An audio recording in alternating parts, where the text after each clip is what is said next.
Tripura auto rickshaw workers ইউনিয়নের 31তম প্রতিষ্ঠা বার্ষিকীতে সারা জাগানো রক্তদান শিবির। বামপন্থী শ্রমিক সংগঠন ত্রিপুরা অটো রিক্সা ওয়ার্কার ইউনিয়নের 31তম প্রতিষ্ঠা দিবস উপলক্ষে আজ সাংগঠনিক কর্মসূচির পাশাপাশি রক্তদানের মতো সামাজিক কর্মসূচির আয়োজন করা হয়। এই রক্তদান শিবির সহ প্রতিষ্ঠা বার্ষিকী ঘিরে সংগঠনের কর্মী সমর্থক এবং অনুগামীদের মধ্যে ব্যাপক তৎপরতা পরিলক্ষিত হয়। উক্ত অনুষ্ঠানে প্রধান অতিথি হিসেবে উপস্থিত ছিলেন রাজ্যের প্রাক্তন মুখ্যমন্ত্রী মানিক সরকার। শ্রী সরকার বিপরীত পরিস্থিতির মধ্যে দাঁড়িয়েও বাম শ্রমিক সংগঠনের কর্মী সমর্থক এবং অনুগামীদের রক্তদান কর্মসূচি সংগঠিত করায় বিশেষভাবে অভিনন্দন জানান। এদিন সিআইটিউ রাজ্য কার্যালয়ে আয়োজিত এই অনুষ্ঠানে সিআইটিউ রাজ্য সভাপতি মানিক দে সহ অন্যান্য শীর্ষ স্তরের বাম শ্রমিক নেতারা উপস্থিত ছিলেন। এলাকায় তাদের নিজেদের যানবাহনের মধ্যে স্টিয়ারিং ধরে উগ্রপন্থার বিরুদ্ধে যুদ্ধ ঘোষণা করে সেখানে তারা লড়াই সংগঠিত করেছে। এই অটো শ্রমিক union, Tripura auto rickshaw workers union Tripura রাজ্যে একটা অন্যতম লড়াইয়ের নাম। 93 সাল থেকে শুরু করে আজকে 2023 সাল, এমন একদিন নেই যেদিন এই Tripura auto rickshaw workers union শ্রমিকদের স্বার্থে রাস্তায় ছিল না। এটা আমাদের অহংকার না, এটা আমাদের দায়বদ্ধতা। আপনারা জানেন, যখন ওই পেট্রোলের দাম বৃদ্ধি পায়, ডিজেলের দাম বৃদ্ধি পায়, সিএনজি গ্যাসের দাম বৃদ্ধি পায়, auto rickshaw workers union, Tripura motor শ্রমিক ইউনিয়ন রাস্তায় নেমে সেখানে প্রতিবাদ করে।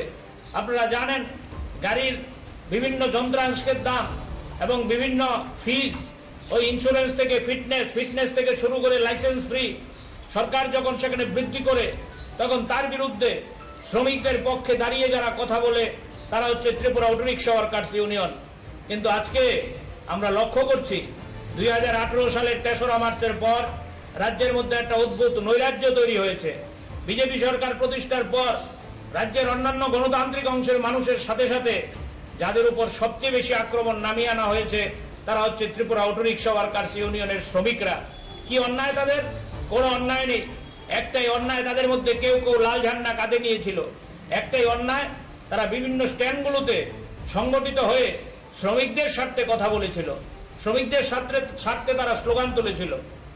কেউ কেউ নিজেদের জীবনের অভিজ্ঞতায় দেখেছে রাজ্যের মধ্যে বামপন্থী সরকার থাকলে শ্রমিকদের অধিকার আদায় করতে সহজ হয়।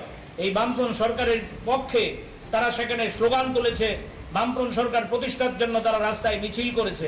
এই কারণে আজকে অটো রিক্সা ওয়ার্কার শ্রমিকদের মধ্যে ত্রিপুরা রাজ্যে শত শত শ্রমিক গাড়ি নিয়ে রাস্তায় নামতে পারছে না, তাদের উপর আক্রমণ। আপনারা খবরের কাগজে, টিভির মধ্যে দেখেছেন, বহু শ্রমিকের গাড়ি সেখানে জ্বালিয়ে দেওয়া হয়েছে। বহু শ্রমিক আজকে ঘরের মধ্যে, বাড়ির মধ্যে গাড়ি রেখে ঘরের মধ্যে বন্দি, গাড়ি চালাতে পারছে না। কি কাণ্ড! আমাদের ধারণা গোটা ভারতবর্ষে এই ধরনের নজিরবিহীন ঘটনা আর নেই।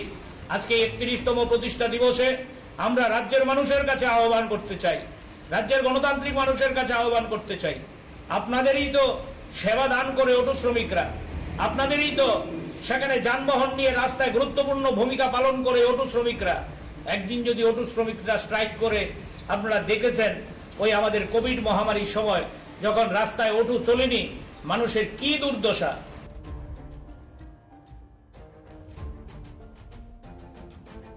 Bureau report, Tripura news 8।